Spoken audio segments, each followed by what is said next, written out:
Hi guys! Today is magluluto tayo ng ginataan laing. Ayan ang ating dahon ng gabi. Ayan, binili ko lang ito sa department store. Ayan, naka-seal pack siya. So, pwede kayong bumili at mas safe siyang kainin at malinis na.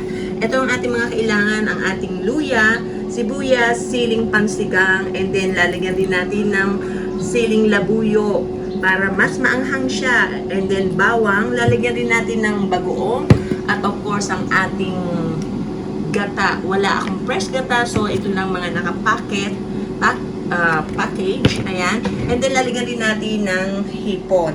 And of course, dahil nga wala tayong unang piga ng buko, ayan, lalagyan natin ng pinaghugasan ng bigas. Okay, umpisa na natin.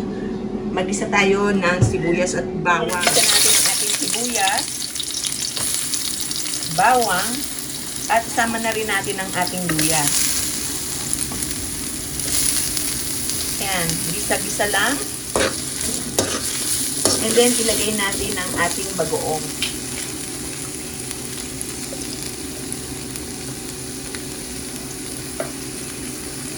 Sama na rin natin ang ating sili para kumanghang. Dahil mas masarap sa laing ang manghang. Ayan, after natin maigisa, is lagyan na natin ang ating unang sabaw ng sinaing. And then, ilagay na natin ang ating laing o ang gabi. Ayan, so i-dip lang natin at iwasan nating haluin para hindi siya maging makati. Ayan, takpan muna natin hanggang sa lumambot siya. So, ayan, at lumambot na yung ating gabi. Lagay na natin ang ating mga takang gata.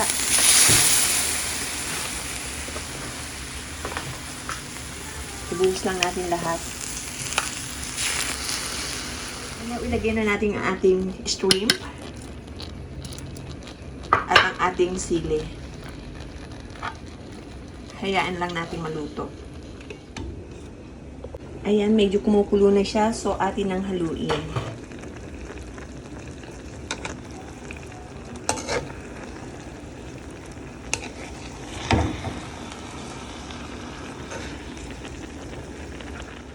So, ayan, ready na yung ating laing. Ayan, oh. Nakita niyo naman na talagang creamy at magata siya. Okay, kainan na. Ayan, oh. Yummy! Bon appetit! Ang ating laing.